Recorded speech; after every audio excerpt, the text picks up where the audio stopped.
교전 중지가 됐다고 전쟁이 끝난 게 아니야. 호르무즈는 여전히 하루 12척 제한이고 통행료 협상은 현재 진행형이야. 시장이 반등했지만 구조가 바뀐 게 아니거든.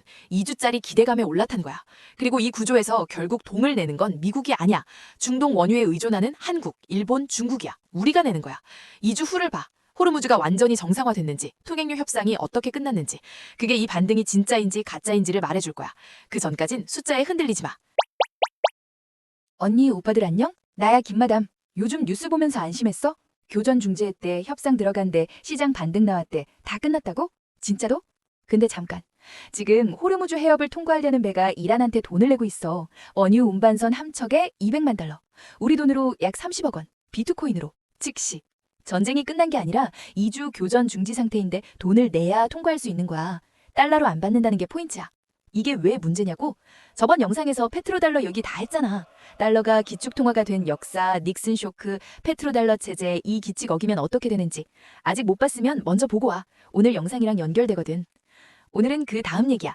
교전 중지가 왜 이렇게 됐는지, 호르무즈 통행료가 우리한테 뭘 의미하는지. 오늘 내가 보는 시각을 얘기할 거야. 동의 안 할 수도 있어. 근데 끝까지 들어봐. 귀 쫑긋 세우고 따라와. 교전 중지가 어떻게 된 건지부터 봐야 할 것 같아. 원래 이날은, 그러니까 휴전 합의가 나온 바로 그날은 미국이 대대적인 공격을 하기로 돼 있던 날이었어. 트럼프가 발전소의 날, 교량의 날이라며 민간 인프라를 집중 타격하겠다고 직접 천명했지. 이스라엘도 기차와 선로를 타격하겠다고 사전 경고한 상태였고 다들 그날 뭔가 터진다고 알고 있었던 거야. 근데 이란이 어떻게 했는지 알아? 발전소 주변에 민간인들을 모아서 임강 방패를 만들었어. 공격하면 민간인 학살이 되는 상황을 만들어버린 거지. 이것도 압박 카드 중 하나였던 거야. 결국 여러 복잡한 계산 끝에 트럼프가 공격을 연기하고 협상 테이블로 갔어.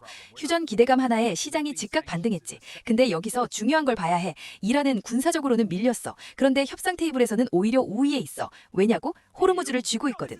전쟁 전엔 하루 100척 이상의 아무 제약 없이 지나던 곳이야. 지금은 하루 12척. 이란 혁명수비대한테 사전 허가받고 화물 내용 이메일로 보내고 통행료 내야 통과할 수 있어.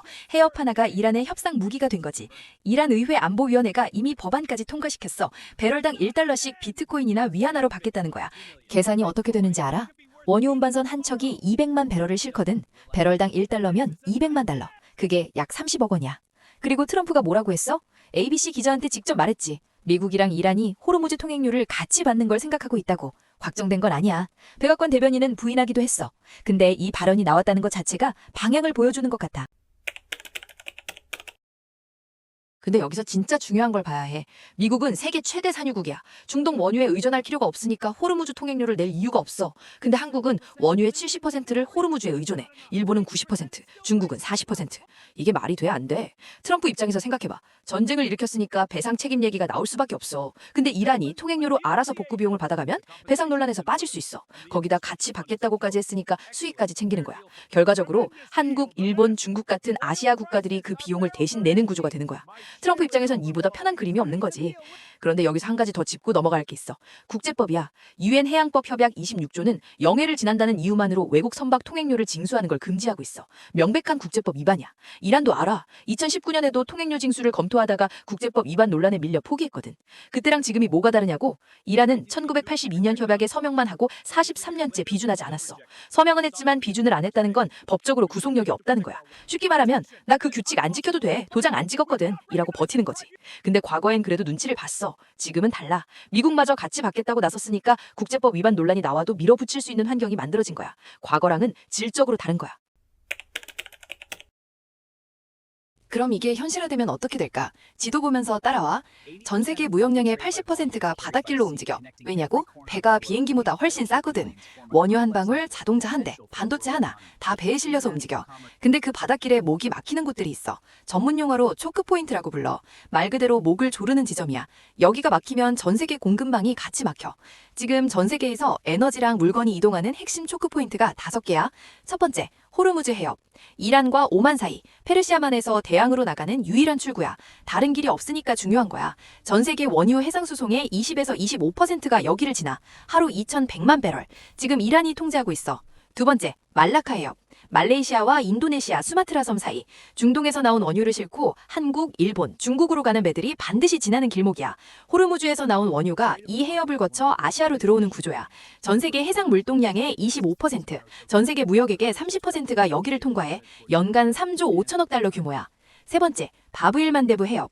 예멘과 아프리카 지부티 사이, 홍해로 들어가는 입구야. 수에즈 운하랑 연결돼 있어서 유럽으로 가는 원유가 여기를 지나. 이미 후티 반군이 이 해협에서 선박을 공격하고 있어.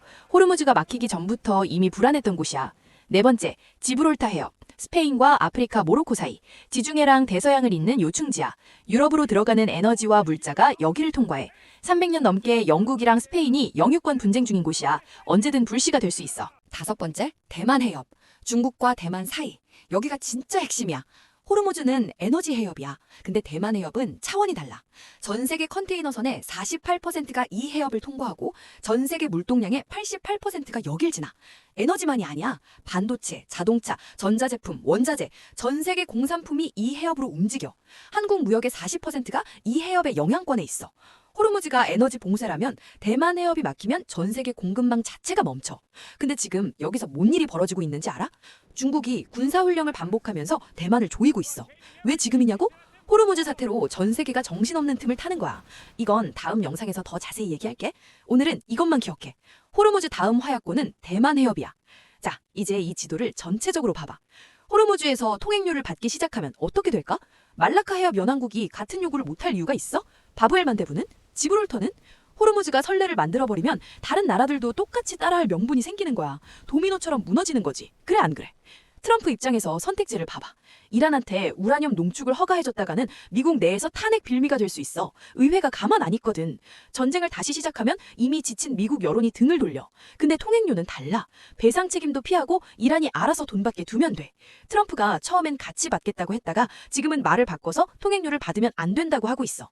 근데 어느 쪽이든 트럼프한테 배상 책임이 없다는 건 변하지 않아. 지금 흘러가는 방향이 그쪽인 것 같아. 그럼 시장 반등은 어떻게 봐야 할까? 반등이 나왔어. 지금도 올라가고 있어. 외국인이 며칠째 현물을 사들이고 있고 유가도 내려왔어. 숫자만 보면 끝난 것 같지? 근데 내가 묻고 싶은 게 있어. 이게 구조가 바뀐 거야? 아니면 2주짜리 기대감에 올라탄 거야? 호르무즈는 아직 하루 12척 제한이야. 통행료 협상은 진행 중이고 이란이 요구하는 조건 중 미국이 받아들이기 어려운 것들이 여전히 남아있어. 왜 중요하냐고? 구조가 바뀌지 않았으면 반등도 진짜가 아닐 수 있거든. 2주 후 협상 결과가 이 반등이 진짜인지 가짜인지를 알려줄 거야. 물론 협상이 잘 풀리면 반등이 더 길게 갈 수 있어. 내가 틀릴 수도 있어. 근데 호르무즈 구조가 바뀌기 전까지는 올라가도 다시 내려올 가능성이 있다는 걸 알고 들어가야 해. 지금 봐야 할 건 딱 두 가지야. 2주 안에 호르무즈가 완전히 정상화되는지, 통행료 협상이 어떻게 흘러가는지. 이 두 가지가 바뀌지 않으면 구조가 바뀐 게 아니야. 마지막으로 내 생각 세 가지만 얘기할게. 첫 번째, 전쟁은 아직 안 끝났어. 2주 교전 중지야. 호르무즈는 예전으로 돌아가지 않고 있어. 통행료 체계가 이미 굳어지고 있거든. 이게 굳어지면 에너지 비용이 구조적으로 올라갈 수밖에 없어. 일시적인 문제가 아니라는 거야. 두 번째, 미국은 이 구조에서 손해볼 게 없어 보여. 왜냐고? 시엘가스 시장이 재편되고 리쇼링 타이밍이 맞춰지고 아시아가 에너지 비용을 대신 내는 구조가 되거든. 처음부터 계획한 건지는 몰라. 근데 결과적으로 그 방향으로 흘러가고 있는 것 같아. 세 번째, 호르무즈가 선례가 되면 전 세계 해협이 도미노로 무너질 수 있어. 그래 안 그래? 그리고 다음 화약고는 대만 해협이야. 이건 다음 영상에서 얘기할게. 오늘 얘기 정리할게. 교전 중지가 됐다고 전쟁이 끝난 게 아니야. 호르무즈는 여전히 하루 12척 제한이고 통행료 협상은 현재 진행형이야. 시장이 반등했지만 구조가 바뀐 게 아니거든. 2주짜리 기대감에 올라탄 거야. 그리고 이 구조에서 결국 동을 내는 건 미국이 아니야. 중동 원유에 의존하는 한국, 일본, 중국이야. 우리가 내는 거야. 2주 후를 봐. 호르무즈가 완전히 정상화됐는지, 통행료 협상이 어떻게 끝났는지, 그게 이 반등이 진짜인지 가짜인지를 말해줄 거야. 그 전까진 숫자에 흔들리지 마. 다음 영상도 야무지게 만들어놨어. 여기까지 보고 그냥 나가려고? 구독이랑 좋아요. 이건 선택 아니야. 기본이야. 지금 화면 중앙에 뜬 영상, 그것까지 봐야 제대로 본 거다. 그 아래 내 얼굴 보이지? 그게 구독 버튼이야. 눌러. 나야, 김마담.